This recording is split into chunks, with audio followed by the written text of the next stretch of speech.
Veja no ICL Notícias, segunda edição. Eu, como mulher, não admito que alguém me dirija dizendo que eu tenho que ficar calada.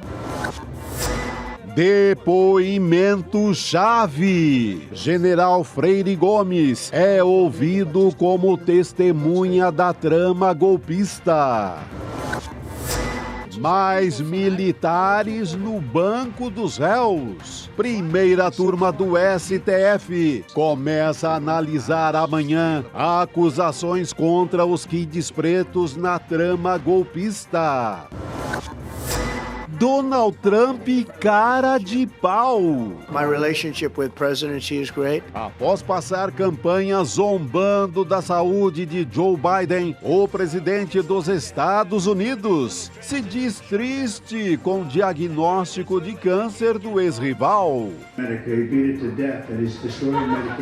O ICL Notícias, o jornalismo verdade, está no ar.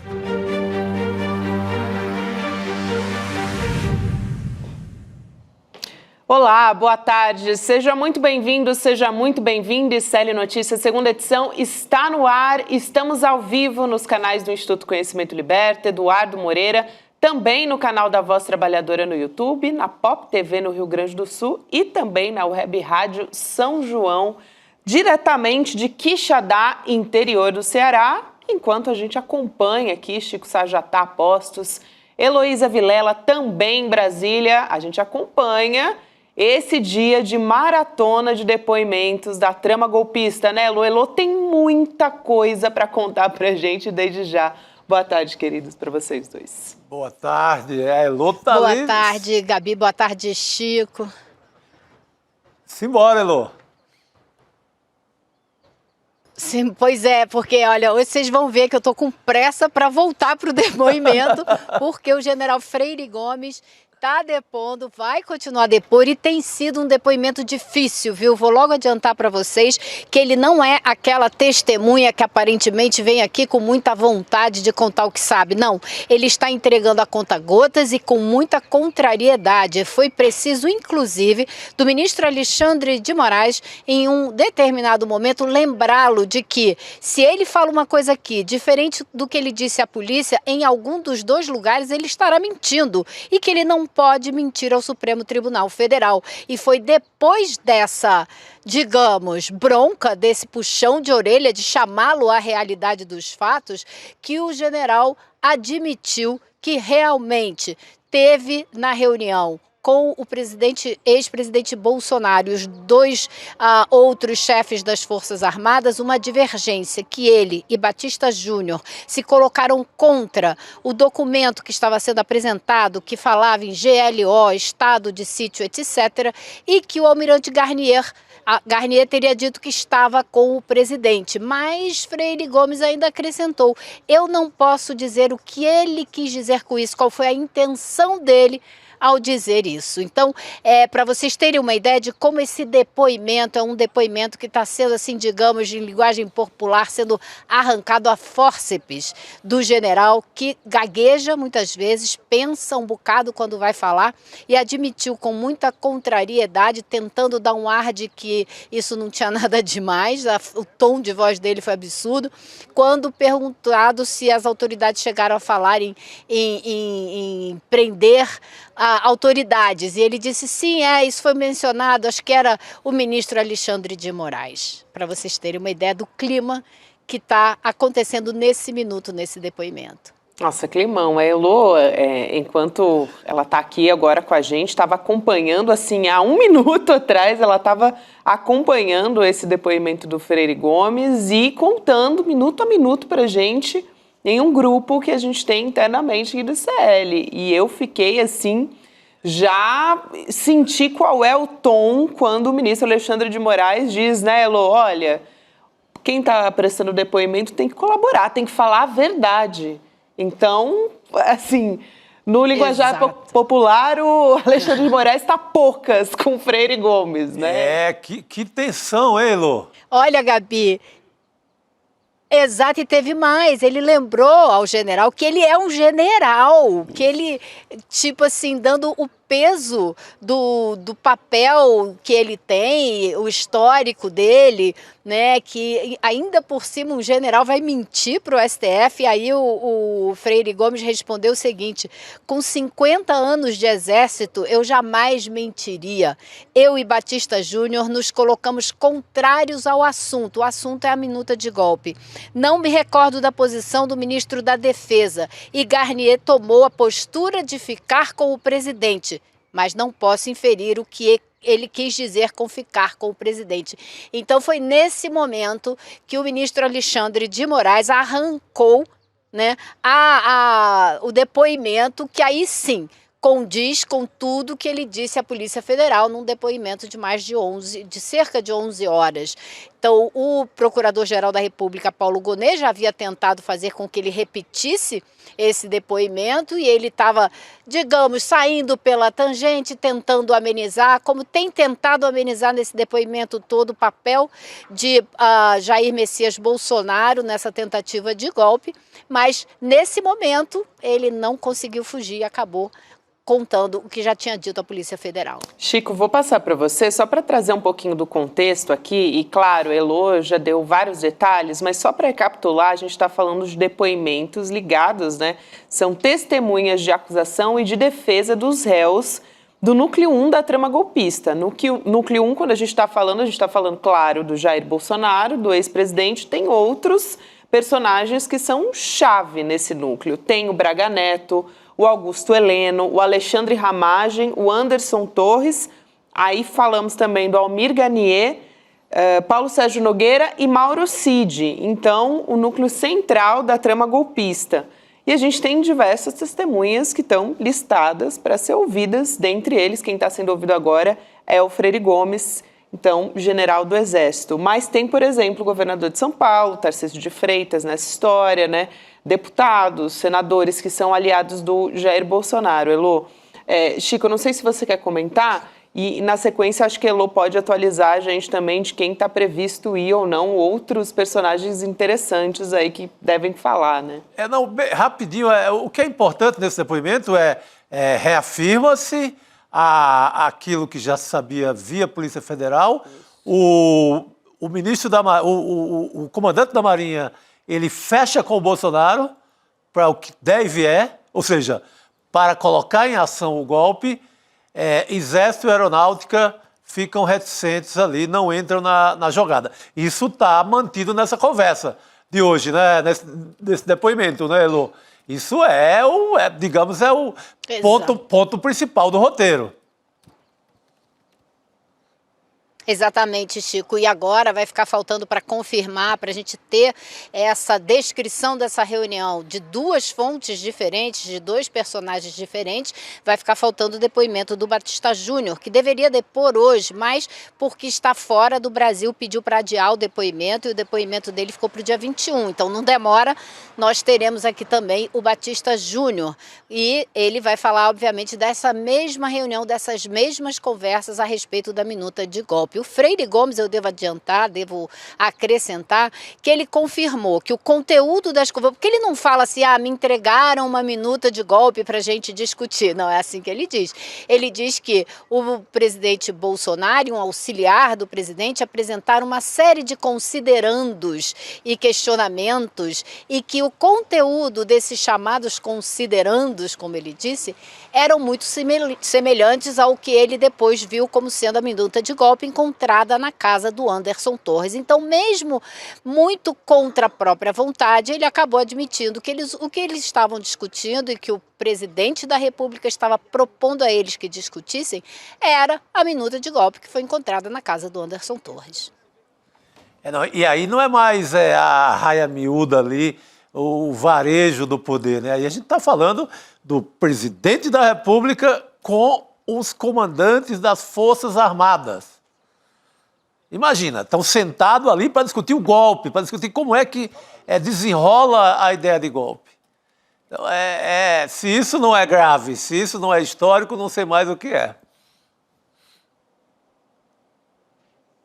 Exatamente, esse foi o momento, né, Chico? O momento que a gente estava tanto aguardando aqui, mesmo que tenha sido contrário, né, a dizer a verdade, como disse o ministro Alexandre de Moraes, ou o senhor falseou a verdade na polícia ou está falseando aqui, e só depois disso ele resolveu, então, falar com todas as letras o que sabia, ou com quase todas as letras, mas o momento histórico veio, e veio na primeira meia hora do depoimento do general Freire Gomes. Muito bem, Elo, eu acho que amanhã também a gente vai ter, aliás, daqui a pouquinho a gente já vai ouvir outras testemunhas a respeito desse assunto, né, Elo? Agora há pouco eu comentei que dentre os citados para serem ouvidos tem o governador de São Paulo, por exemplo, o Tarcísio. Tem algum que estava previsto de ir, não foi? Queria que você atualizasse um pouco como é que está essa situação. Olha, Gabi, hoje o último a depor é o Freire Gomes, não tem mais ninguém. Os outros dois que estavam listados para hoje já apresentaram seus depoimentos, e quem deveria depor hoje também, talvez, era o Ibanez Rocha, que inclusive estava na ligação, porque você sabe, é tudo feito por uma chamada de vídeo, né? Então, tipo uma chamada de Zoom. Não tem ninguém aqui, a gente está numa sala da primeira turma assistindo num telão o ministro Alexandre de Moraes, que não ia conduzir esses depoimentos, porque iria ficar a cargo de um juiz assistente dele, de surpresa, para nossa surpresa, apareceu e está comandando esse depoimento. Então, a gente ainda vai ter outras pessoas nos próximos dias, mas hoje Freire Gomes é o último. Ibanez Rocha, a Procuradoria-Geral da República, desistiu da testemunha quando a viu listada também com alguns réus, como o Anderson Torres. Anderson Torres chamou o Ibanez Rocha como testemunha dele. E então a PGR abriu mão da testemunha e ele hoje foi dispensado, por isso ele não depôs hoje. Mas a gente teve depoimento do técnico que foi contratado pelaquele Instituto Voto Legal para fazer análises estatísticas e tudo, e ele muito irritado porque o trabalho dele foi usado para produzir um relatório fraudulento a respeito das urnas, né, de uma possível fraude nas urnas. E teve um depoimento também muito forte, 2 depoimentos, na verdade.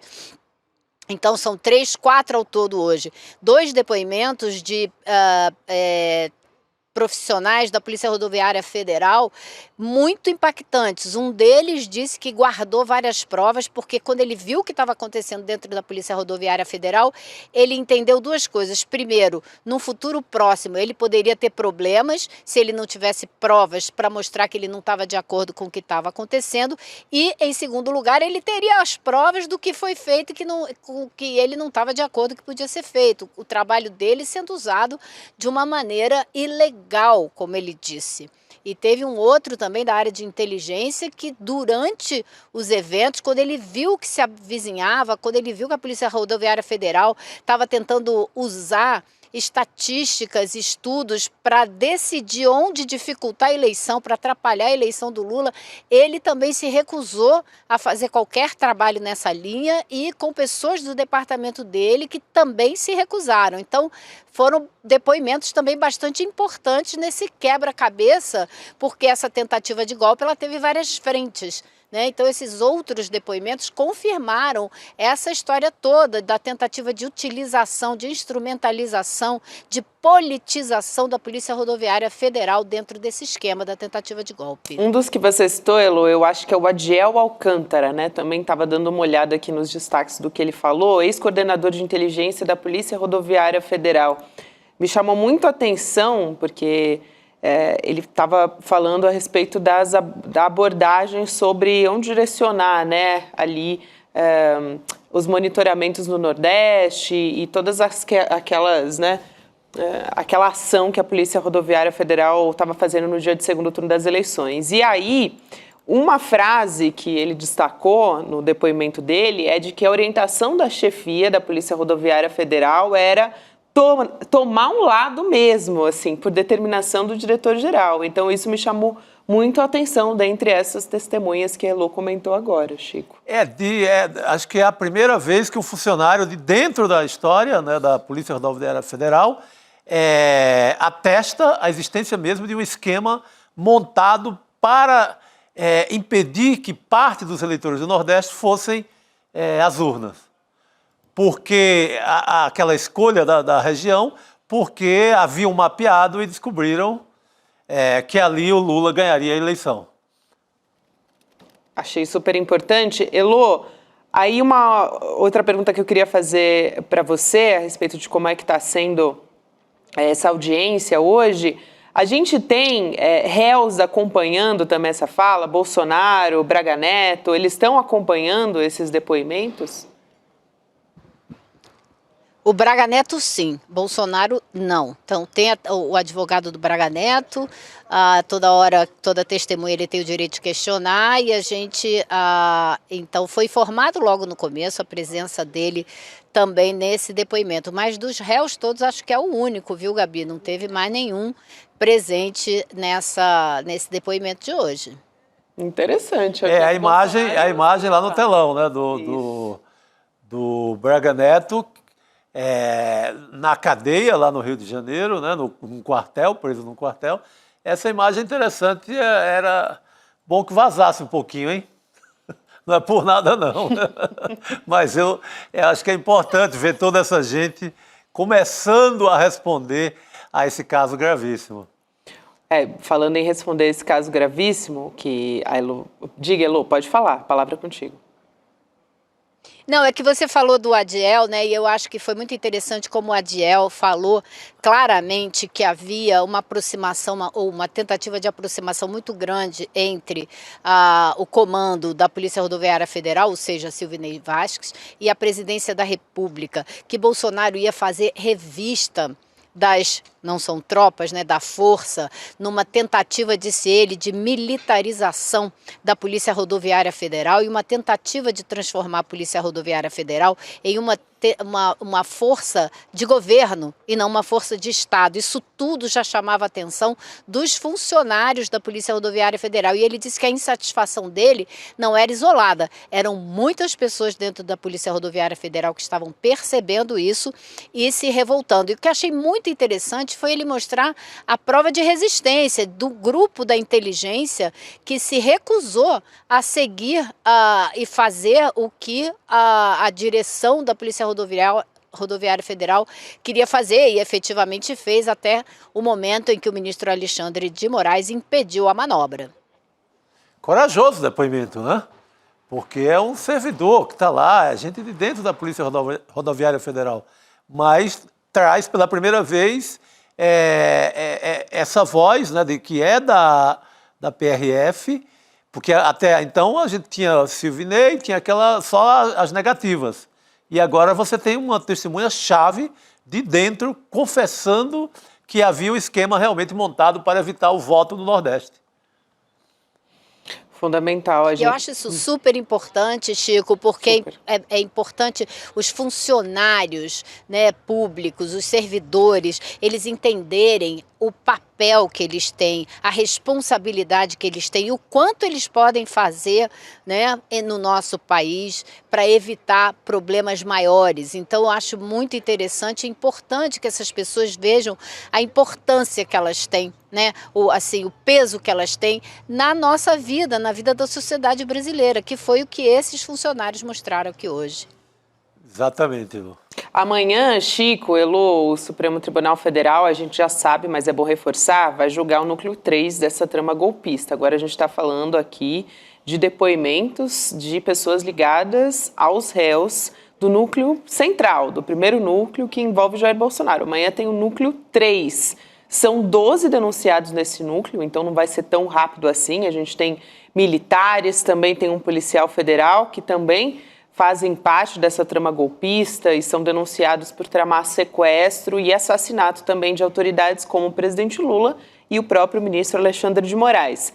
E aí a gente já teve o núcleo 1, 2 e 4, a gente já transmitiu aqui, fez uma transmissão até especial. Os ministros da primeira turma também vão julgar se os denunciados desse núcleo, né, desse grupo, vão ser considerados réus ou não nesse processo. A tendência é que seja por unanimidade, como aconteceu com os demais núcleos, né? Até a gente preparou aqui uma imagem mostrando quem são as pessoas, para dar aqui uma ideia de quem faz parte desse núcleo 3 que vai ser julgado agora. A gente vem falando, né? Militares, principalmente.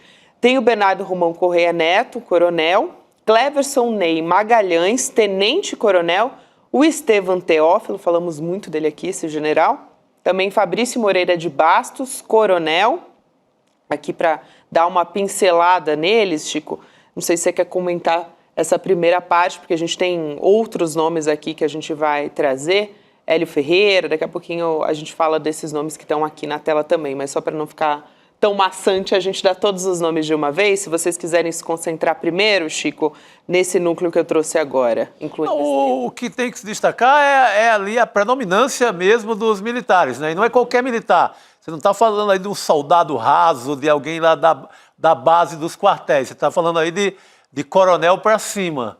Então, esses personagens estão nessa cadeia de comando que começa ali com as testemunhas de hoje, que são as três forças, né, os comandantes, e acaba, vai até esses militares que seriam responsáveis para botar para quebrar, vamos falar no popular, que é, inclusive, havendo a possibilidade de eliminar políticos e juízes, como o caso do Alexandre de Moraes, que estava marcado para morrer na caderneta desse povo aí.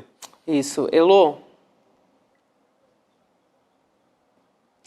Agora, eu tô com a cabeça muito, muito voltada para os depoimentos de hoje, sabe? E eu tô aqui pensando em tudo que eu acabei de ouvir.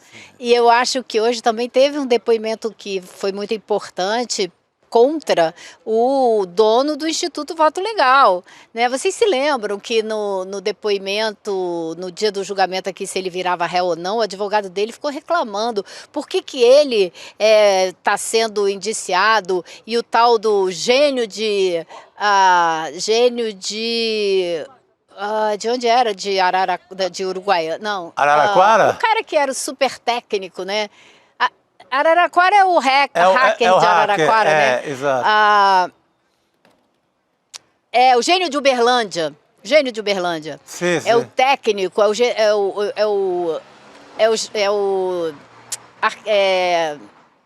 o cara do ITA, né? O engenheiro do ITA, que foi contratado, terceirizado, e ele falou com todas as letras que as estatísticas que ele fazia não tinham nada a ver com o relatório que o Instituto Voto Legal acabou fazendo para ser usado pelo partido do Bolsonaro, o PL, para entrar na justiça, aquela famosa coletiva do Valdemar Costa Neto, com o dono do Instituto Voto Legal ao lado, que agora é réu nesse processo, e que serviu de base para entrar na justiça pedindo revisão das urnas e alegando fraude onde não tinha.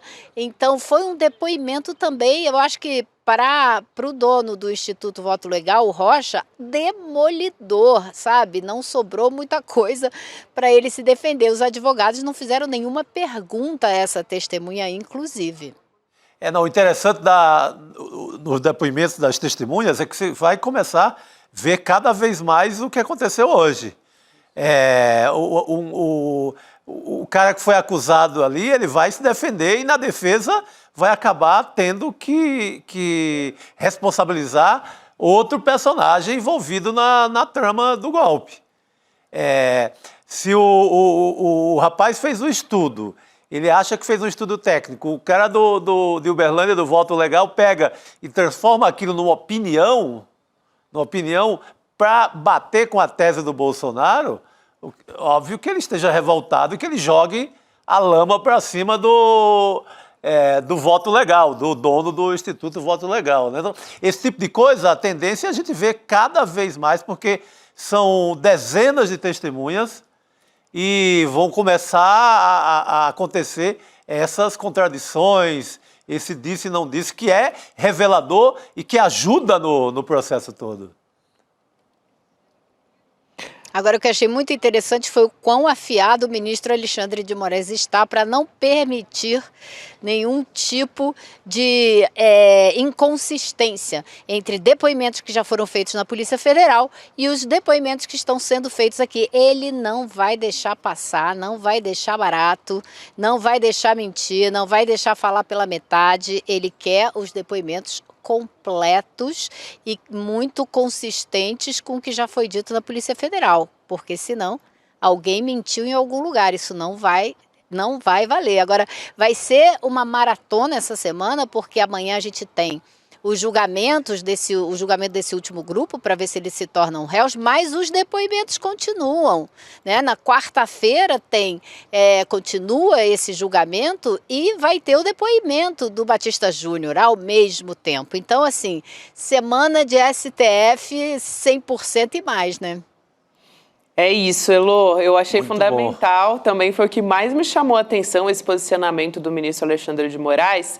A gente vai te liberar para continuar acompanhando os depoimentos, né? A verdade é que esse é o último depoimento de hoje, como você ressaltou, do Freire Gomes, mas só para ressaltar aqui mais ou menos o que disse o Alexandre de Moraes, eu estava aqui separando a fala exata do que ele disse.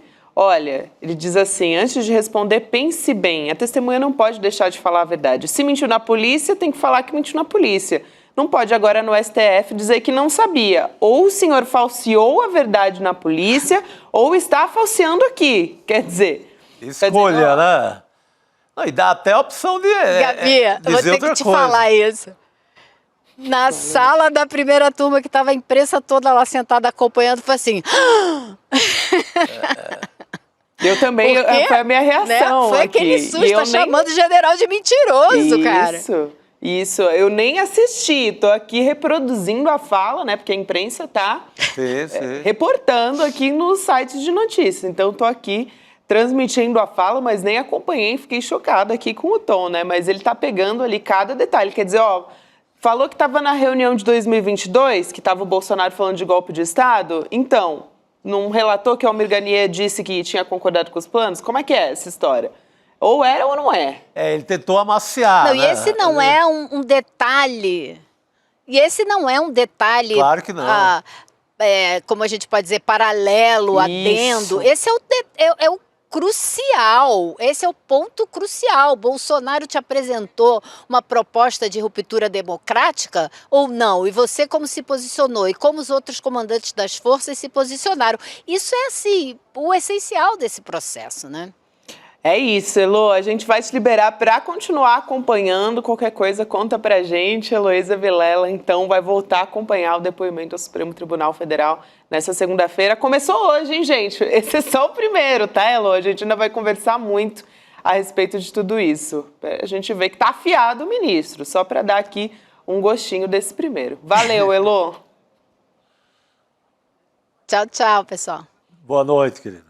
A Elô que está acompanhando os depoimentos. Chico, eu queria retomar com você esse núcleo 3 aqui da trama golpista, que a gente vai acompanhar amanhã na primeira turma do Supremo Tribunal Federal para decidir, né, se eles vão ser considerados réus nesse processo ou não.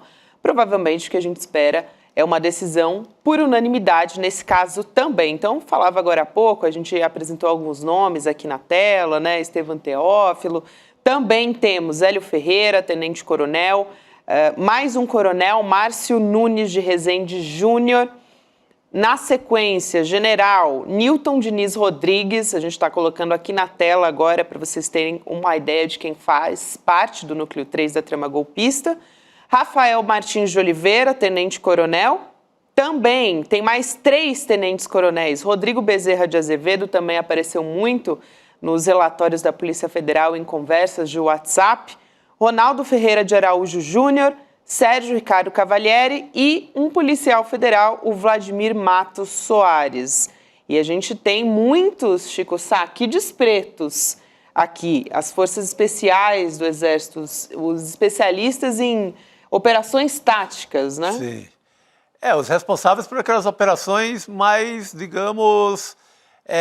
aguerridas, para não dizer mortais. Eles eram responsáveis por dar conta, né, pelos assassinatos. O que o policial federal é quem detalha isso nos áudios. O policial federal que a gente viu agora, por último, aí temos 11 militares das Forças Armadas e um militar da PF, que é esse último que aparece aí na lista, que é aquele mais exaltado nos áudios, que fala mesmo em matar o Lula, em matar o Xandão, em matar o o Alckmin é o cara mais diretamente, era o que estava infiltrado na campanha do Lula, estava infiltrado na equipe do Lula para fornecer informações para que os Kids Pretos realizassem essa operação de assassinato. Então, são personagens importantíssimos em toda a trama. Você vê que, ao contrário do comandante do Exército e da Aeronáutica, que não embarcaram assim com tudo, toda essa turma aí estava dentro 100% do golpe. Não tenha essa de ter dúvida ou ficar, vamos, não vamos, não. Essa turma estava em prontidão e estado de execução já das tarefas. Não era um pé em cada canoa, não. Eram os 2 pés na canoa. Não, 2 pés, braço, cabeça, tudo na mesma canoa, para valer. É isso. A gente vai voltar a falar sobre essa história com o Cacai daqui a pouquinho, Chico. O Cacai até apareceu aí num susto, Spoiler? Enquanto foi um spoiler de imagem, assim. Foi muito bom. E pela cara tem muita coisa para contar o Cacai, hein? Tem muita coisa para conversar com a gente, o Cacai. Ele que já está aqui na espera para conversar com a gente. Antes, Chico, eu queria fazer um convite para quem está nos acompanhando do Chico Pinheiro, entrevista de hoje, que está imperdível. De verdade, assim, simplesmente teremos Dr. Drauzio Varela. Esse aí eu fiz questão de tietar quando veio aqui gravar a entrevista, porque, pelo amor de Deus, né? Dr. Drauzio... A história desse médico, né, tanto na prática ali no Carandiru, assistindo os mais necessitados em horas gravíssimas, também é a colaboração como testemunha, como escritor, né, o relato dele sobre, eu falei do Carandiru, mas tem também um livro novo sobre a Amazônia, uma grande testemunha da história recente do Brasil. Perfeita essa descrição, Chico. Além de, claro, ser um defensor ferrenho do SUS, né, do Sistema Único de Saúde. Da vacina, né? Da vacina. É um militante da vacina, coisa boa. Exato. O Drauzio, ele conversou com o Chico Pinheiro sobre diversos assuntos, assim, ficou até... A gente acompanhou aqui nos bastidores, né? Citamos todos o Dr. Drauzio, que é um gênio. A entrevista durou mais de 1h30, porque era muito assunto. Até depois a gente ficou, gente, e agora? Como é que vai fazer para colocar esse programa no ar? Porque é muita coisa boa. É difícil editar, né? É difícil deixar coisa de fora quando o Dr. Drauzio fala. A nossa equipe teve um trabalho árduo. Vamos assistir um pedacinho? Por favor. O que vem por aí? Vamos lá. Aquele massacre foi a coisa mais estúpida que o Estado podia ter feito. Esses idiotas que ficam dizendo, mataram um pouco, são ignorantes. Mataram 111 só. São ignorantes. Os presos dizem que foi muito mais de 111, né? Não, mas foram 111 mesmo, parece que não. Onde é que teriam escondido os outros corpos? Mas esses imbecis que falam isso, é gente que não enxerga um palmo na frente do nariz. Acha que foi bom a limpeza? Foi bom a limpeza, tal. Uma imbecilidade, que limpeza é essa? Melhorou a segurança pública no Brasil depois disso? Quando cheguei no Carandiru, nós tínhamos no país 90 mil presos, Chico. Hoje tem 800 mil. 800 e tantos mil. Não é que o Brasil não prende, prende. Pô, 30 anos, nós aumentamos 9 vezes a população presidiária no Brasil. Nós só não temos mais presos no Brasil do que nos Estados Unidos, são campeões mundiais, tem 2 milhões. E na China. Mas a China tem 1 bilhão e 400 milhões de pessoas. Milhões, tem 1 milhão de presos. Nós temos 800 mil presos. Com a população menor do que a China, menor que os Estados Unidos. Pois é. Então o Brasil prende. Agora, você com essas prisões todas, melhorou a violência urbana no Brasil? Não melhorou. E é nesse momento que é criado o PCC, a Organização Criminosa. Favorecido por essa matança do governo. Então, não trouxe nada de bom, não resolveu problema algum essa matança. E esse livro do Drauzio, aliás, né, porque o Drauzio escreveu Prisioneiras depois, é um documento histórico também, né, um caso a ser realmente estudado, é um exemplo para a nossa segurança pública que deveria se basear mais em dados do que...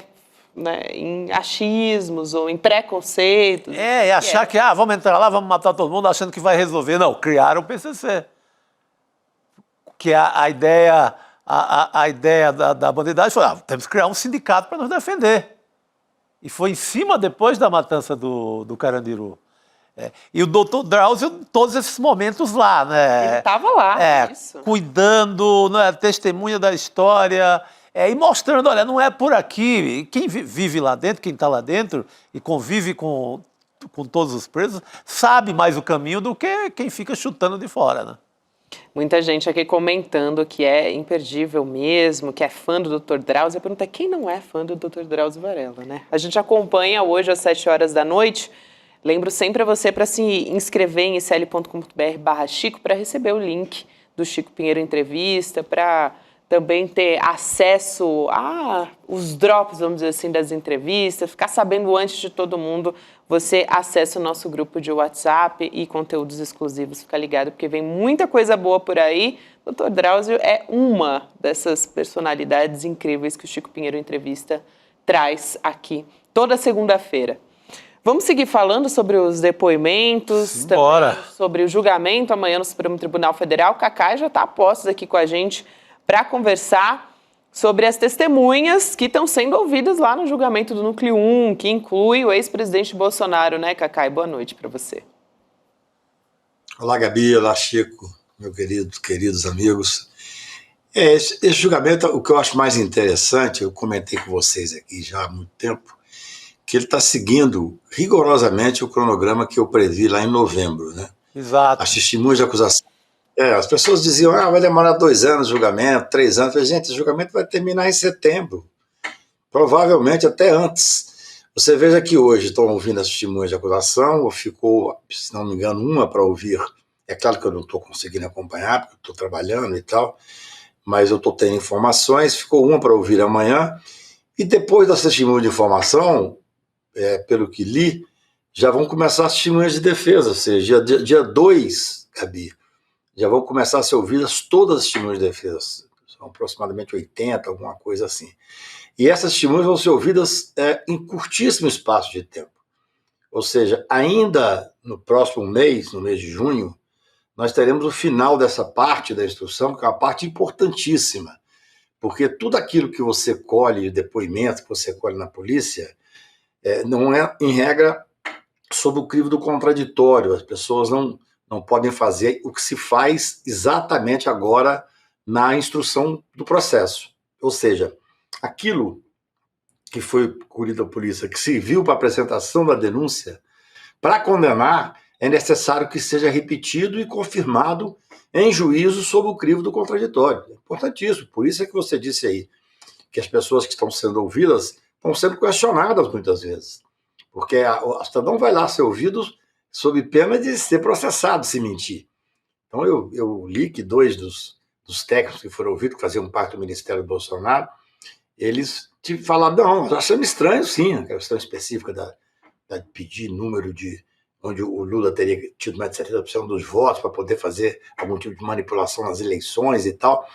Então, é um momento extremamente técnico e importante. Eu acho que com o final das testemunhas de acusação, a acusação, ela em regra, ela realmente coloca muito poucas testemunhas, comparado com um processo como esse. São 5 núcleos. Tem um núcleo que é apenas uma pessoa, porque mora fora do Brasil. Como vocês bem disseram aqui, 3 já foram julgados, e amanhã vai ser julgado o recebimento da denúncia no tocante a esse grupo, que é um grupo importante, que estava, segundo a denúncia e segundo a maneira que o Dr. Paulo Gonet fez, que dividiu em 5 grupos, eram os responsáveis pela execução. A gente teve uma interrupção aqui na internet do Cacai, já ele volta a conversar com a gente. Chico, vamos retomar quem são as testemunhas que estão sendo ouvidas nesse julgamento do Núcleo 1, vamos lá, que inclui o Bolsonaro. A gente até já falou sobre o Adiel Pereira Alcântara, por exemplo, ex-coordenador de inteligência da Polícia Rodoviária Federal, que teria atuado para dificultar o deslocamento dos eleitores em 2022, lá no Nordeste especificamente. Exato. O Cacai já está de volta. Estou aproveitando aqui, Cacai, para trazer os nomes das testemunhas que estão sendo ouvidas hoje lá no Supremo Tribunal Federal. A gente tem um empresário, dono da empresa que produziu os materiais com mentiras sobre as urnas também, que é o Éder Lindsay, também testemunha da defesa do general Braga Neto. Tem o servidor que montou as planilhas sobre a movimentação dos eleitores em 2022, que é o Clebson Ferreira. E também, para fechar, o Marco Antônio Freire Gomes, que é talvez o mais importante, né? Ex-comandante do Exército, estava na reunião sobre o plano golpista com Bolsonaro, é defesa do general Braga Neto, testemunha da defesa do general Braga Neto, e tomou uma prensa do ministro Alexandre de Moraes, né, Chico? Cacá, essa prensa, chamemos assim, que o Gomes Freire toma, é nesse sentido que você está falando, né? Ele deu um depoimento à Polícia Federal numa linha. Hoje ele queria amaciar a situação e fugir um pouco do assunto. Aí cabe ao Alexandre de Moraes lembrá-lo do que ele havia dito antes e tentar acolher algo semelhante, não é isso? É exatamente isso. Quer dizer, na verdade, as testemunhas que falaram na Polícia Federal, elas são ouvidas novamente. Agora, repito, sobre o crime do contraditório, o advogado do lado e a defesa e a acusação na frente. Em regra, é ouvido pelo juiz que vai julgar a causa. Então, é extremamente importante isso. Nós temos que fazer uma observação, que para mim é a coisa mais importante desse processo. Vocês mostraram aí quem são os que estão se tornando réu amanhã, quase certamente por unanimidade. Gente, tem 2 generais, tem tenente-coronel, tem coronel, tem uma pessoa que me parece que ele mobilizou o Brasil nos últimos tempos, que era um agente federal infiltrado, que fala em matar, cortar a cabeça e tal.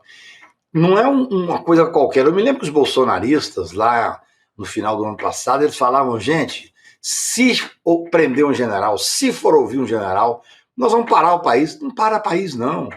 Hoje, a hora que eu falei que eu estava trabalhando aqui, terminando uma peça que eu tenho que fazer, e que eu vi que eu estava quase na hora de entrar, eu entrei na internet para ver quem seria o grupo de amanhã. Não tá na chamada mais.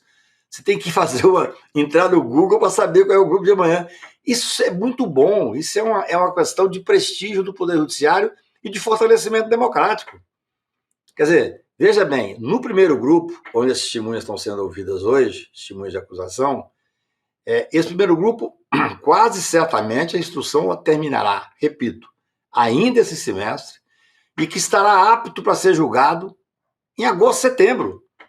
Enquanto isso, esse terceiro grupo vai amanhã ser julgado e, quer dizer, também na maior tranquilidade democrática. É muito bom ver isso.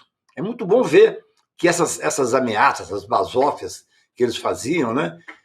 Não, pode ficar tranquilo que o país vai parar no dia que tiver o general preso. O Braga Neto está preso há 6 meses. Ninguém nem fala disso. Então, eu acho que esse julgamento, tanto a oitiva hoje, que é uma parte importante do primeiro grupo, que, assim, claro que o primeiro grupo, tendo o Bolsonaro como réu, ele torna-se o grupo mais importante. Um ex-ministro da Justiça, um ex-ministro da Marinha, 2 generais importantes, general Heleno, general Braga Neto. Então, nós estamos vivendo um momento muito importante da democracia brasileira. O Supremo Tribunal está dando uma demonstração que é absolutamente possível fazer esse enfrentamento de forma séria, cumprindo o devido processo legal democrático, de forma responsável. Olha, atacaram o Supremo, tentaram dizer que o ministro Alexandre tinha que ser tornar suspeito ou impedido, o ministro Flávio Dino, absolutamente nada abalou a tranquilidade do julgamento. Eu sou advogado criminal, eu já participei de dezenas de processos julgados, muito mais nervosos do que esse. Esse processo é até divertido. Eu talvez seja o grande caso, né, no Supremo, que eu nunca não vou participar e nem irei participar, porque eu não defendo golpista, mas eu fico impressionado. É aquilo que eu falei aqui com vocês, no dia do julgamento do recebimento da denúncia desses grupos, desse primeiro grupo, cujas testemunhas estão sendo ouvidas hoje, nenhum dos 7 advogados diz que não havia crime. Foi para a tribuna para dizer que era um absurdo, que era uma perseguição. Não, no máximo tentaram fazer uma defesa técnica de tirar para mostrar que autoria e tal. Então é muito bom, é um fortalecimento da democracia brasileira. Dentro de mais 1 ou 2 dias, a parte da instrução que diz respeito a ouvir, porque é assim que funciona, né? Primeiro você ouve a acusação, terminou a acusação, você ouve as testemunhas de defesa. Eu disse aqui, eu me lembro que eu escrevi um artigo sobre isso, Chico, no final do ano passado. Advogados conhecidos, mas que não estão acostumados com o sistema do Supremo. Falaram comigo, Cacá, que isso? Esse julgamento vai demorar 2 anos, 3 anos. Eu falei, não, gente, não tem. Agora, o ministro Alexandre, como presidente, ele coordena a oitiva dessas testemunhas de defesa com muita tranquilidade. Eu acho que é um momento muito, assim, o que eu diria, de muito orgulho até, eu que sou só advogado na vida, muito orgulho de ver o Poder Judiciário cumprir um papel de defesa da democracia. Ô, Cacá, o ex-presidente Bolsonaro e o Braga Neto até tentaram adiar depoimentos de testemunhas, mas o Alexandre de Moraes foi firme e manteve para hoje, ou seja, nada tem sido adiado, tem corrido como você havia previsto. Né, É isso mesmo. E é interessante porque não tem por que adiar. Para adiar tem que ter por exemplo, eles fizeram uma série de pequenas chicanas. Né? O Bolsonaro, se deixasse, se não tivesse sido intimado do hospital, estava até hoje na UTI, fazendo live, recebendo pessoas, Exato. fazendo festa e tal. Tá certo? Por exemplo, qual é o processo que vai demorar provavelmente um pouco mais? O do Figueiredo, do neto do general, porque ele não foi intimado ainda, que está nos Estados Unidos. As testemunhas aqui, eu até vou ser sincero, eu li, não estou acompanhando o processo fisicamente, é claro que eu não sou advogado, mas eu li que o Alexandre pediu que os advogados apresentassem as testemunhas. Isso não está certo.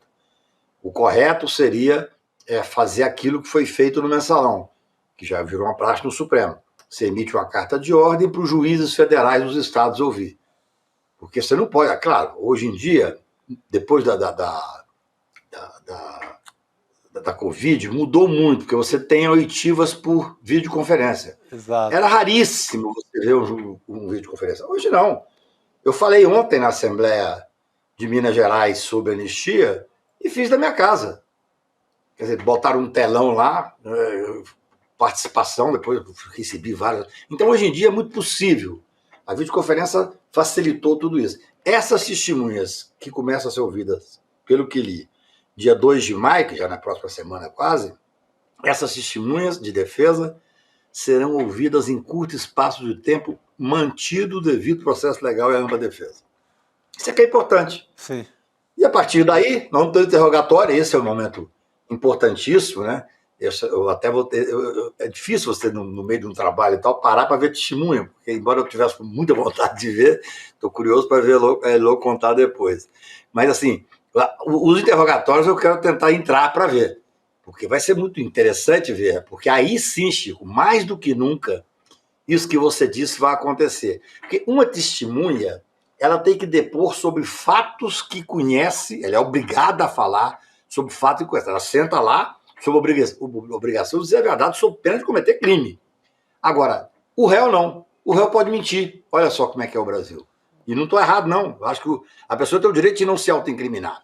Então, aquilo que você diz de um julgar a responsabilidade do outro, isso acontece muito no momento de ouvir os réus. Que aí um réu vai perguntar, mas você recebeu tal ordem do Bolsonaro? Ele vai dizer, estou falando aqui uma questão hipotética, né? Vai dizer, não recebi não, mas eu ouvi ele falar. Aí você já complica a coisa do Bolsonaro, entendeu? Quer dizer, então na autodefesa é que acontece as coisas mais... Eu sou advogado criminal, eu acompanhei dezenas de interrogatórios.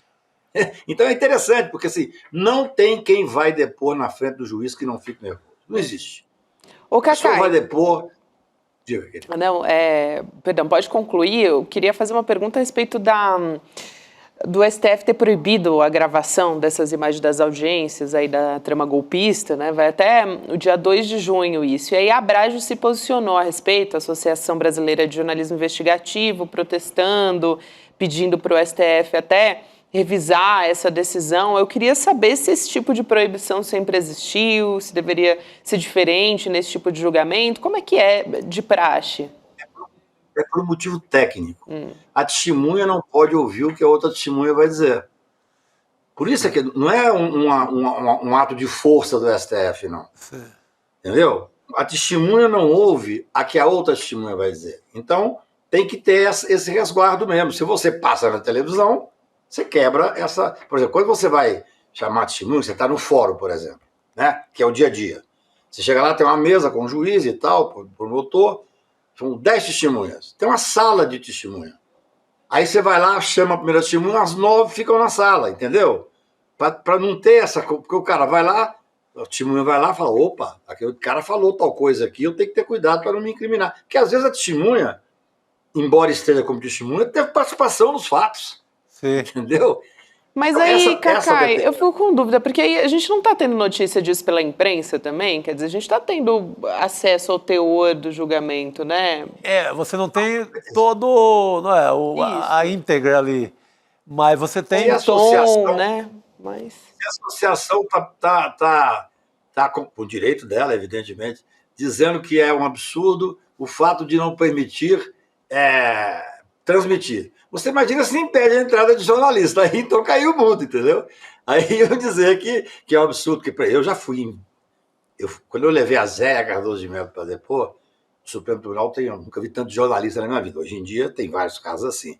Mas a imprensa inteira ficou durante o interrogatório dela. Na hora que começou, houve um pedido que se retirasse num dado momento, até porque senão você abala até o emocional das pessoas. Não tem nada de ilegal. Hoje, você tem toda a razão, Gabi. Como vai ficar uma testemunha para amanhã, essa testemunha até amanhã, ela vai ter condições de saber, olha, fulano de tal falou isso. Porque, claro que o advogado dessa testemunha, em regra, as pessoas falam, mas testemunha não precisa de advogado. Precisa. Tem muita testemunha que vai para um momento delicado. Sim. O cidadão pode sair de um processo como esse, em que as pessoas... por exemplo, esses dois cidadãos foram lá e falaram assim, não, eu achei estranho eles terem pedido que eu localizasse qual é a cidade que teve mais de 70 mil, que viu que era uma tentativa de interferência. Se ele chega lá e mente, ele pode se complicar. Então, não há irregularidade. Eu concordo com você que no júri, por exemplo, os jurados ficam incomunicáveis, Gabi. Eu fiz um júri aqui em Brasília de 10 dias, os jurados ficaram 10 dias dentro de salas, sem acesso à televisão, sem poder falar com a família, com a mãe, com o filho, sem poder... Comiam os 10 juntos, mas com 3 oficiais de justiça, porque não podiam conversar sobre o caso. A justiça tem certas regras que têm que ser cumpridas. O absurdo foi o Zanin ter apreendido os celulares naquela sessão. Isso não tem regra, não tem nenhum antecedente sobre isso. Depois até voltou atrás ali e tal. Mas assim... A OAB teve que entrar. Essa questão específica aí, pode ter certeza, meus queridos amigos jornalistas, não é nenhum tipo de censura. É uma determinação legal. Embora você tenha toda a razão. A Heloísa vai lá, ouve e conta pra gente. Se eu fosse advogado de alguns das testemunhas, certamente eu teria alguém lá do meu escritório copiando tudo. É assim que funciona. Mas é legal e não é nenhum tipo de autoritarismo, não. Cacai, quero muito agradecer você aqui, se levantou muito esse debate, né? O nosso chat também falando muito a respeito disso. Obrigada, querido, pela sua contribuição. Sempre um prazer conversar contigo. Obrigadíssimo. Fala para a Heloísa para contar mais. Boa! Queremos saber. Obrigado, Cacai. Valeu, Cacai. A Carol Sampaio, aqui no nosso chat, ela estranha não estar sendo transmitido hoje. É por isso que o Cacai falou. São testemunhas hoje, Carol. Amanhã, sim, amanhã é julgamento. Amanhã volta a ser transmitido, inclusive e principalmente por nós aqui no ICL Notícias, que estaremos o dia inteiro atento a essa história. Né? Exatamente, Chico. Desde cedinho a gente vai estar aqui posicionado. Agora, a Juliana Del Piva é uma das que está acompanhando, né, os depoimentos de hoje, junto com a Heloísa Vilela. E eu citei o nome dela porque ela faz parte desse podcast investigativo do ICL, né, no Alvo, que é o Império Malafaia. Você sabe que agora vem uma nova estreia aqui do ICL Notícias, Chico, envolvendo também o caso do Malafaia? Documentário que vem agora. Meu Deus do céu, eu aqui com o podcast ainda no pé do ouvido. E isso vai ter um documentário inédito, exclusivo nosso aqui, o Império Malafaia, que é uma nova produção original do ICL, a partir dessa investigação que foi conduzida pelo Igor Mello e também pela Juliana, para entender sobre esses meandros de política, fé, dinheiro, se misturando tudo nos bastidores. E a gente vai... inclusive completar uma marca daqui a pouco, porque a gente já passou mais de 400 mil pessoas ouvindo só o podcast, tá? Então ali a gente está nos tops dos tops dos mais ouvidos. Eu tenho acompanhado ali o ranking, todo dia tá ali, colado no Mano Brown, tentando passar por ali. No Mano a Mano. É isso. Ele que acho que é um dos podcasts. É um dos campeões, Ele tá nos campeões ali.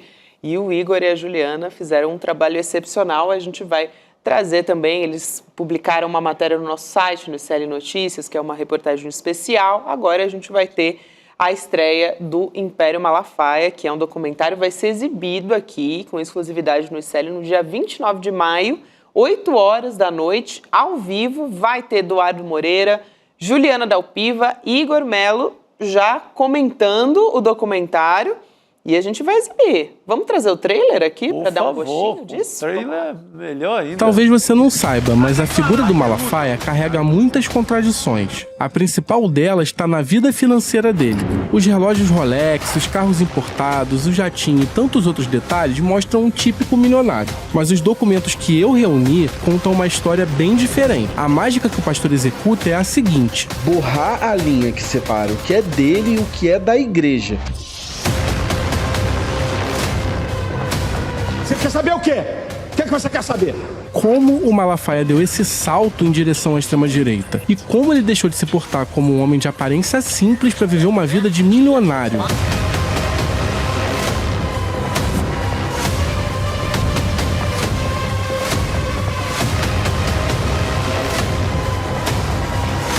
Posso cravar isso por causa de um outro documento que permanecia escondido até hoje. E eu vou revelar pra você com exclusividade. Não faz isso não, cara. Entender quem Silas Malafaia é de verdade. Vocês estão com informação aí que eu tô até admirado. Para garantir o ingresso, você vai em sln2.com.br. Fala, Chico. Vocês estão com informação aí que eu tô até admirado. Eu também, Malafaia. Os meninos são bons, hein? Ele não conseguiu nem segurar a reação, né, diante do que ele recebeu. Aí, não aguentou, né? É porque o Malafaia, ele recebeu ali as perguntas do Igor Melo, da Juliana, para se posicionar, o que a gente chama do outro lado no jornalismo. E aí, nem ele conseguiu. Ele ficou de rebater, né, ponto a ponto. Eu não vi ele rebatendo momento algum. Ele soltou um festival de palavrões ali, contra os repórteres, contra o Igor e a Juliana, que coordenou a investigação, e nada mais. Defesa técnica que é bom, nada. Mas a gente foi técnico aqui, a gente refutou ponto a ponto. Sim.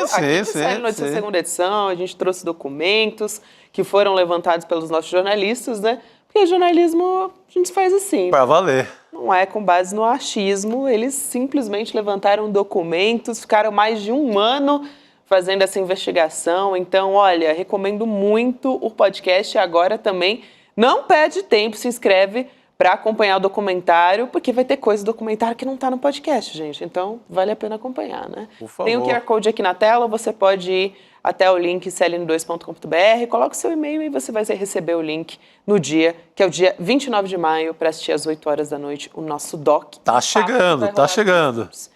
Isso aí. Chico, tem uma história na semana passada que a gente comentou aqui que foi muito falada nas redes sociais, enfim, as pessoas ficaram debatendo a respeito da primeira-dama, a Janja.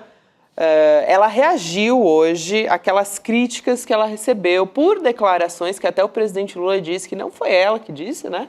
Mas seriam declarações diante do presidente da China, o Xi Jinping, na semana passada, durante um jantar. Estavam ali ministros também presentes. A Janja, ela discursou num evento do Ministério dos Direitos Humanos e ela defendeu a regulação das redes sociais para proteger crianças e adolescentes.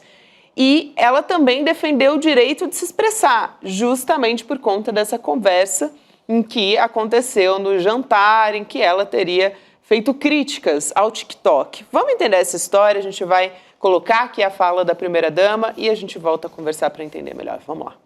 Eu fico feliz que vocês me convidaram e que eu vou poder falar e que eu não vou precisar ficar calada.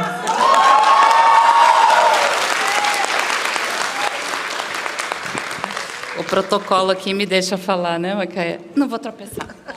Não há protocolo que me faça calar se eu tiver uma oportunidade de falar sobre isso com qualquer pessoa que seja, do maior grau ao menor grau, do mais alto nível a qualquer cidadão comum.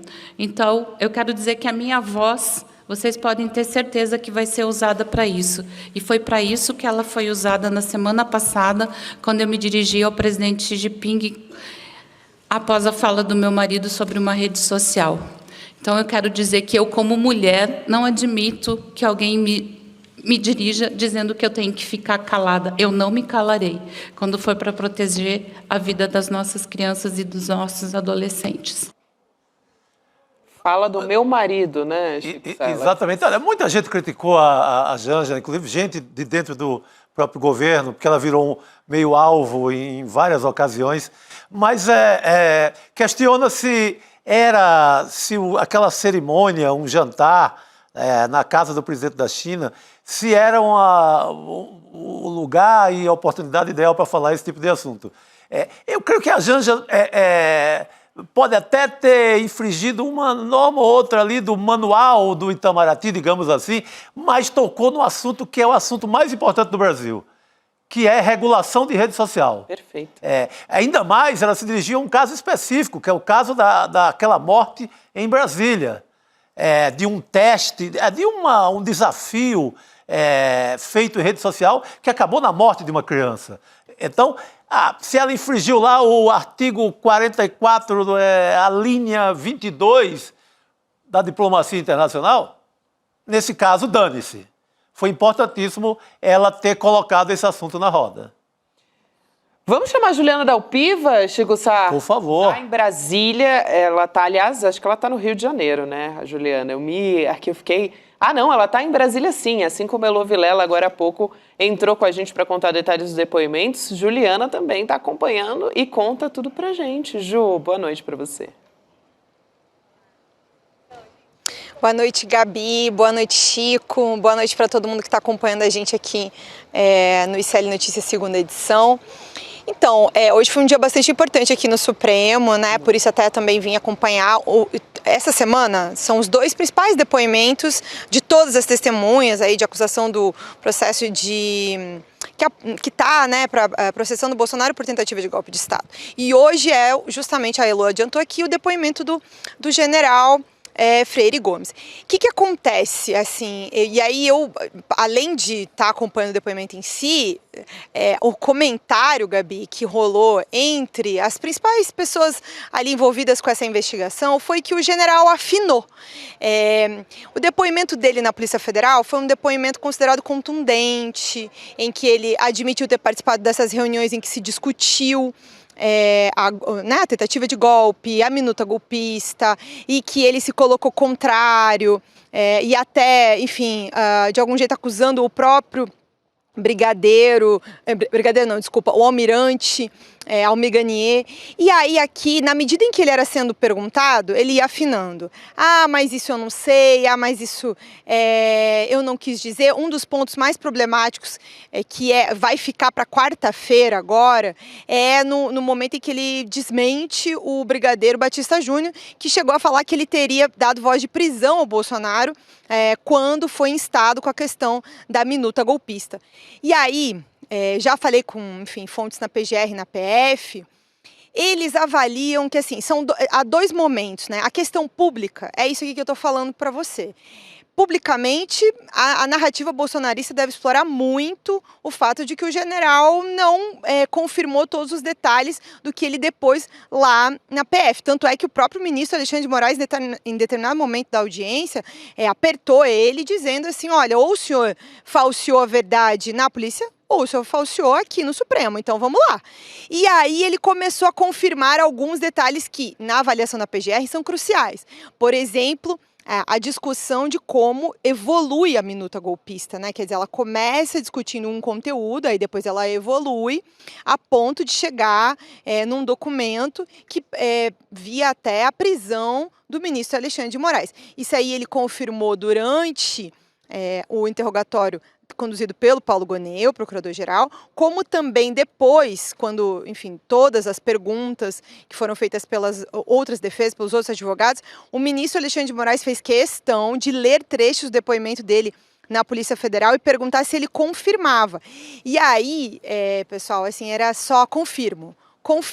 Mas ele claramente tentou isentar todo mundo que ele pôde. Ele tentou diminuir o papo, disse que não lembrava mais se era o Felipe Martins, quem tinha apresentado inicialmente o documento da minuta golpista, porque em determinado momento tentou salvar o Almir Garnier, dizer, não, mas eu não acho que ele quis participar. Então, em vários momentos ele foi dúbio, né, um morde-a-sopra ali, um bate-a-sopra. Então, assim, ele não conseguiu ser uma testemunha contundente. O que isso vai ter de impacto a longo prazo, a gente vai ter que avaliar, inclusive em função dos outros depoimentos. Eu vi espaço para a defesa do Bolsonaro, do Braga Neto, que nem chegou a fazer perguntas, mas a do Bolsonaro fez algumas, para aproveitar, para tentar colocar ele como uma testemunha em contradição, uma testemunha com menos peso do que ela tinha originalmente, pelo que vinha da Polícia Federal. Olha, fundamental aqui essas novidades que traz a Juliana Dalpiva para a gente. Ju, obrigada, bom trabalho por aí. Em breve a gente volta a conversar. Obrigada, Gabi. Boa noite para todo mundo. Boa noite, querido. Boa noite, Ju. Aliás, hoje a gente... Muito bom, e ela tocou no verbo certo, afinou. Afinou. Do verbo afinar. Gente. Meio tentar dar para trás, amarelar e etc. Quem não afinou foi o Alexandre de Moraes. Não. Né? Ele engrossou. E o Freire Gomes afinou nessa história. Agora, hoje a gente está aqui com um timaço no Isso é Notícia, segunda edição, né, Chico? Jamil Chad vem conversar com a gente nos nossos estúdios hoje, já está a postos.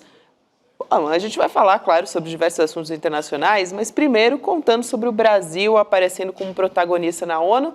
Jamil, pode chegar aqui. Por favor, que maravilha. Que bom receber você. Que bom. Prazer demais. Que coisa boa. Olha só que luxo hoje. Missa de corpo presente.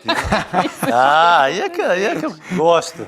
Vou passar. Que medo. Que coisa boa. Que prazer estar aqui. Prazer demais, Jamil. Olha só, gente, o Jamil existe de corpo inteiro. E as pessoas assistem, né, o Jamil? Sempre. Normalmente daqui Sempre. Aquela entidade, né, que circula o mundo, as assembleias da ONU e etc. Não, existe estar aqui. Existe estar aqui com a gente para contar. Uma honra. Justamente... A honra é nossa, Jamil. Agora, para contar essa história do Brasil liderando uma negociação na ONU a respeito do Estado da Palestina, não é isso? É muito impressionante essa história, porque ela coincide com outro papel que o Brasil teve há quase 80 anos, que foi, justamente com Oswaldo Aranha, a criação do Estado de Israel. O Brasil, na verdade, esse diplomata que chegou a ser, inclusive, indicado para o Prêmio Nobel da Paz do ano seguinte, ele basicamente foi um dos artífices da resolução que foi aprovada na ONU em 1947, que então cria o Estado de Israel. Sim. No ano de 48, ele foi indicado para o Prêmio Nobel da Paz, ou seja, ele hoje em Tel Aviv, em Jerusalém, tem praças, tem ruas chamada Oswaldo Aranha. Então o Brasil teve um papel muito fundamental naquele momento. E agora, quase 80 anos depois, mais uma vez um papel muito importante do Brasil, agora no caso, na criação do Estado palestino. Vou tentar explicar essa história porque ela é, obviamente, nas entranhas diplomáticas, mas ela é muito fundamental. O que acontece? Com a guerra, basicamente, em Gaza, com a destruição de Gaza, o que aconteceu na comunidade internacional? A percepção de que uma das formas de blindar a Palestina é basicamente declarar a sua existência. Vamos declarar a existência do Estado palestino soberano e viável economicamente. Claro, muita gente já reconhece, o Brasil já reconhece, mas não há um reconhecimento internacional da ONU. Então, qual é a estratégia? É você fazer uma conferência, uma cúpula, basicamente, em julho deste ano, em Nova York, liderada por França e Arábia Saudita, e esses dois países, então, convocando o mundo a ir à ONU e reconhecer o Estado da Palestina. Mas para isso precisa fazer um trabalho justamente legal, um trabalho do direito internacional. E quem é que a França e a Arábia Saudita chamam para liderar o processo, basicamente, de negociação? O Brasil. Então o Brasil é convocado justamente por esses dois países que tiveram a iniciativa para trabalhar, para ser basicamente o presidente da comissão que vai debater a questão do direito legal, do direito internacional à existência da Palestina. É isso que o Brasil vai fazer a partir de agora, vai fazer basicamente até julho, claro, em consulta com todos os outros países, para que em julho, então, seja declarada a existência, o reconhecimento da soberania da Palestina. Você poderia dizer, bom, mas e daí? Porque, afinal de contas, Estados Unidos, com Donald Trump e Israel, vão falar, não queremos, isso vai ser um problema, certamente. E esse é um problema intransponível. Mas, imagine só, Chico, se o mundo inteiro, basicamente, isola americanos e israelenses. É uma pressão basicamente insuportável do outro lado para dizer, olha só, a Palestina merece finalmente ter um Estado. E o destino é muito curioso. Brasil, em 1947, com essa posição, e tantos anos, tantas décadas depois, nesse papel tão fundamental para a criação do Estado palestino. Importantíssimo. Você lembrou o Oswaldo Aranha? É o homem que no folclore recebe a homenagem até de um filé no Brasil. Verdade. Filé a Oswaldo Aranha, é um clássico da culinária nacional. Mas é importantíssimo que se repita isso agora, né? Agora, ao que se atribui isso, esse convite de França e Arábia Saudita, a atuação diplomática que o Brasil já vinha tendo, declarações do Lula, importância do Lula, o que seria fundamental nesse jogo? Chico, em primeiro lugar, a coerência da diplomacia brasileira ao longo de décadas, basicamente, protegendo a ideia de um Estado palestino. Só houve um momento da história diplomática do Brasil em que isso foi colocado de lado, com Jair Bolsonaro. Nem os militares abriram mão do reconhecimento do Estado palestino. É muito louco essa história, né? Sim. Jair Bolsonaro, naquela política com Ernesto Araújo, dá uma guinada tão absurda que ele vai além do que o regime militar no Brasil faz em termos de política externa. Então, primeiro, a coerência do Brasil em relação à Palestina é fundamental para esse ponto. Mas tem um outro ponto, que é basicamente a especialidade do Brasil, o direito internacional, o multilateralismo. Claro, nós somos um país sem bomba atômica, sem um exército ultrapoderoso, sem ambições imperialistas. Sim. Então, com tudo isso, qual é o instrumento do Brasil? O direito internacional, que é justamente o elemento mais importante agora. O que é o direito internacional? É basicamente você fazer o contrato, né, Chico? O que pode, o que não pode, as fronteiras reconhecidas pelos dois lados, tudo isso é fundamental. Então o Brasil assume essa posição também por esse aspecto. E aí o que eu falo de coerência é porque isso foi, como eu disse, na democracia inteira, da história democrática brasileira inteirinha, uma posição muito clara em relação à Palestina. Insisto, com uma só exceção. Os 4 anos de Jair Bolsonaro. Que maluquice. Foram anos de para internacional do Brasil. Total. Né? Exato. Nesse ponto do direito internacional, e vale ressaltar também, né, Jamil, que a gente está conversando sobre isso no momento que o Netanyahu suspendeu aquele bloqueio da chegada de ajuda, dos suprimentos também a Gaza, né, ajuda humanitária a Gaza. Ficaram 78 dias as pessoas passando fome, enfim, miséria, e agora a gente vem com essa decisão também envolvendo o Brasil. Acho importante que a gente tenha um avanço nesse sentido, né? Um passo, vamos dizer, um pequeno passo diante de tudo isso, mas... A pressão era muito grande, né? Ele, de novo, porque o que acontece, a situação em Gaza foi uma derrota moral, basicamente, de Israel, né? Ele pode ter vencido ou está vencendo em termos militares, mas moralmente diante do mundo... É uma derrota. É uma derrota. Isso, eu conversava justamente esse fim de semana com Milton Atum, escritor, que falava justamente isso. É uma enorme derrota moral.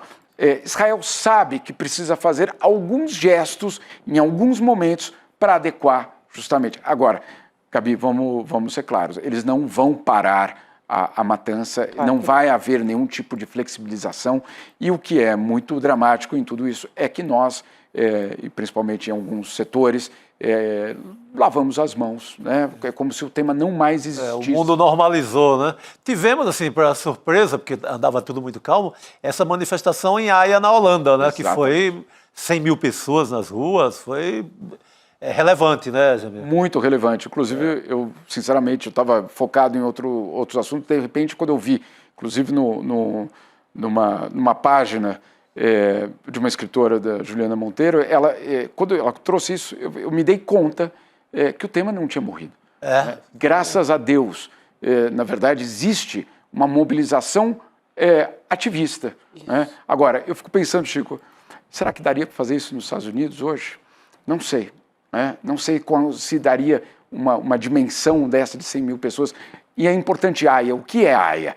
AIA é basicamente a sede do direito internacional, da justiça internacional. Então, quando você tem um protesto de 100 mil pessoas diante do tribunal que justamente julga todos esses casos, é muito relevante, é muito simbólico.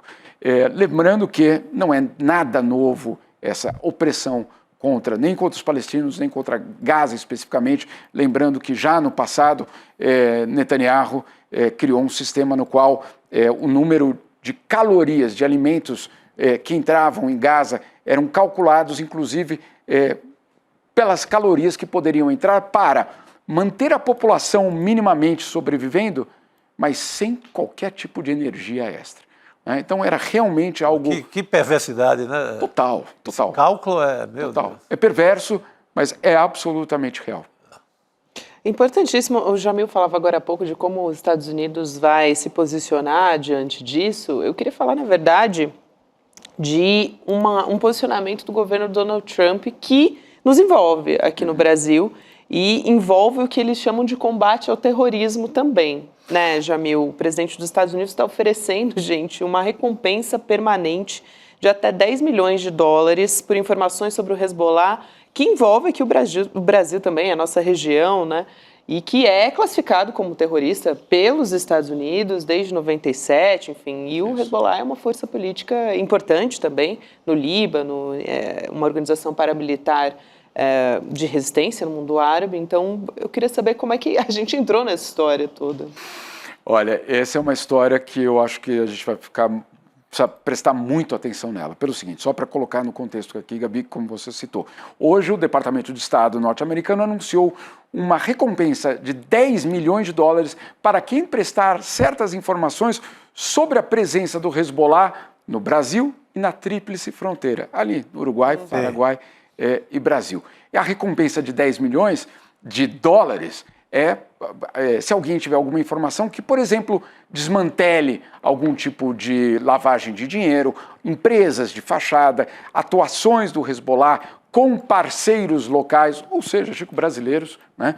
Agora, vamos colocar isso num contexto. O que aconteceu semana passada? Semana passada, aquele sub do governo Trump foi para Brasília e esteve com Flávio Bolsonaro. Quando Flávio Bolsonaro, o senador, sai para falar na imprensa, ele fala do quê? Sobre o PCC. E a necessidade de classificar o PCC como um grupo terrorista. E aí o Flávio Bolsonaro solta, inclusive pelas suas relações com o Hezbollah. Criou já uma conexão aí. Então, qual é a preocupação hoje no governo brasileiro, não só no governo brasileiro, em outras instituições que eu, infelizmente, não posso aqui revelar, mas uma preocupação no Estado brasileiro que diz o seguinte: essa, eventualmente, é um primeiro passo, essa recompensa de 10 milhões, é um primeiro passo para alguém vir com informações sobre isso, e aí o governo americano dizer, olha só, descobrimos que o Hezbollah está plenamente envolvido na região tal do Brasil e com um pé dentro do PCC ou qualquer outro grupo criminoso. E, portanto, podemos colocar sanções contra o Brasil. Então, esse é o pulo do gato que pode acontecer em algum momento. Estou em busca dessa desculpa para... Exatamente. Ninguém aqui está defendendo o terrorismo. Ninguém aqui está defendendo o crime. Isso é importante. Não tem nenhuma relação com isso. A questão é saber se os americanos estão, de fato, interessados na luta contra o terrorismo ou estão pescando, né, Chico? Pescando algum elemento para, eventualmente, ter alguma justificativa para alguma ação no Brasil ou contra o Brasil. Então, isso é extremamente delicado, extremamente preocupante e é muito dinheiro, né? Já mostraram 10 milhões só pela informação. Só pela informação. Não, disso para você criar uma ficção é 10 segundos, né? Imagine só. Aparecer Foz do Iguaçu amanhã de manhã uma história ali montada, uma narrativa, como dizem eles, é um segundo. E quando envolve Flávio Bolsonaro, né, falando pode se esperar tudo disso, a gente já sabe, né? E a gente sabe que, obviamente, existe, e isso não é de hoje, elementos que ligam o Hezbollah com os grupos ali em Foz do Iguaçu. É verdade. Isso não é uma... Isso já aconteceu no passado. Sim, há muito tempo que se tem... Desde os anos 90 se fala disso. Né? Não é exatamente uma novidade. Agora, então por que uma recompensa neste momento para uma informação que, no fundo, já se sabe? O que é que está sendo criado? Qual é o dossiê que estão armando? Isso eu acho que a gente vai precisar ficar de olho. Se não houve nenhuma informação nova até agora, não há nenhuma novidade, exatamente. Com certeza. Não, estão apelando, dentro desse pacote de apelo em busca de uma sanção contra o Brasil.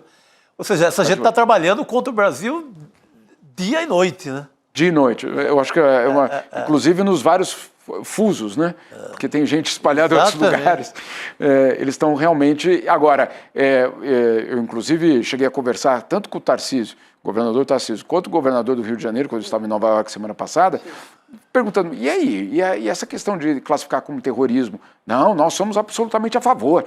Tanto o governador Tarcísio quanto o governador Cláudio Castro no Rio de Janeiro, queremos que sejam declarados como grupos terroristas. Eu acho que ninguém ali é inocente achando que ao classificar como grupo terrorista, então vai ser mais fácil combater. Como assim mais fácil? O que muda na estratégia da polícia do Rio, Chico? Me diga. Nada. Nada. Então você está dando, na verdade, você está armando, eventualmente, uma atuação americana. Se alinhando, né? Totalmente. Agora, diga. Não, esse é o perigo, esse é o risco. Com certeza. Eu queria também trazer aqui, já que a gente está falando do governo Donald Trump, sobre uma fala do Donald Trump se manifestando sobre a situação do ex-presidente Joe Biden, né, que o presidente dos Estados Unidos, o atual, o Donald Trump, ele diz que está triste com o diagnóstico de câncer. A gente já comentou sobre isso aqui ao longo da nossa programação. O ex-presidente Joe Biden anunciou essa semana o diagnóstico de câncer, e aí o Trump foi nas redes sociais dele para dizer: a Melania, né, a primeira-dama dos Estados Unidos, a Melania e eu lamentamos o recente diagnóstico médico do Joe Biden, desejamos a Jill e a família os nossos melhores votos de felicidades e uma rápida e bem-sucedida recuperação para o Joe. Só que chama atenção essa mensagem, né, num tom que parece absolutamente o que se espera de um presidente, só que é muito contraditória com o comportamento do Donald Trump durante a campanha eleitoral em relação ao Joe Biden, né, João? Absolutamente, Gabi. Eu acho que esse é um ponto fundamental. Ele passou meses zombando, caçoando, instrumentalizando tanto a idade de Joe Biden como eventuais problemas de saúde. Ele falou sobre isso inúmeras vezes. Ele fez campanha usando a idade e, eventualmente, a condição de saúde. Há poucas semanas, não é só durante a campanha eleitoral, depois que ele já tinha vencido a eleição, ele abriu um ataque deliberado contra a imprensa americana. Claro, ele também instrumentalizou isso, porque o ataque dele à imprensa americana é muito constante. Mas ele disse o seguinte: a imprensa americana manipulou informações sobre a saúde de Joe Biden, mentiu ao público americano e, portanto, o público americano deveria parar de assistir essas televisões, essa imprensa fake news, né? Ou seja, ele usou até mesmo a situação de Joe Biden para atacar a imprensa. Agora, quando vem a notícia, em primeiro lugar, há dois sentimentos. Eu tenho conversado desde domingo, né, quando saiu a notícia, com alguns americanos que dizem o seguinte: primeiro, ele fez aquilo que às vezes o bolsonarismo também faz. O presidente ou o ex-presidente adota um tom mais moderado e deixa a sua milícia basicamente atuar livremente. Então o que fez Donald Trump? Fez essa postagem quase humanista, né, Chico? Sim, o padrão dele, meu Deus. Espetacular. E deixou basicamente o seu movimento atacar e dizer: viu como nós tínhamos razão, viu como ele já estava doente antes. Então é aquela divisão de funções, né? Que nem parece, totalmente, né, Chico, que ele chamou, a época da campanha eleitoral, o Trump chamou o Biden de sonolento Biden. Isso para citar só um, né? Não, ele soltou era da forma mais agressiva possível. E diretamente à saúde dele, né? Isso. quando o Biden começa a dar umas respostas meio enviesadas e tal, ele explora também como a questão de saúde mental. Então ele jogava pesado. Pesado e vamos ser claros aqui, sujo. Totalmente. Porque quando você usa ou a idade ou a saúde de uma outra pessoa para ganhar votos daquela pessoa, é porque, obviamente, a tua campanha não é baseada em projetos, né? Ela é baseada, como a Gabi disse, em chamar o outro e esse apelido que ele colocou, o sonolento Biden, pegou. Né? Então, assim, ele conseguiu também fazer com isso. Carimbou ali o Biden com ele. Carimbou. E aí ficou aquela noção de que, sim, era um homem de energia, inclusive que sobreviveu a um atentado, né? Contra uma pessoa que, sim, tinha problemas, sem dúvida nenhuma, né? Não é essa a questão. A questão é que tipo de campanha eleitoral você faz quando o teu instrumento é zombar da saúde do teu... né? E não é só, puxa, será que nós temos condições, sendo uma superpotência, de ter um presidente que talvez... Não era assim, né? Era realmente de uma violência, de uma agressividade muito grande. E nos bastidores dessas campanhas todas, até tem um livro que vai ser lançado no dia 20 de maio, né, já meio nos Estados Unidos, que mostra que o círculo mais próximo de Joe Biden, ali na Casa Branca, sabia e estava tentando encobrir a situação de...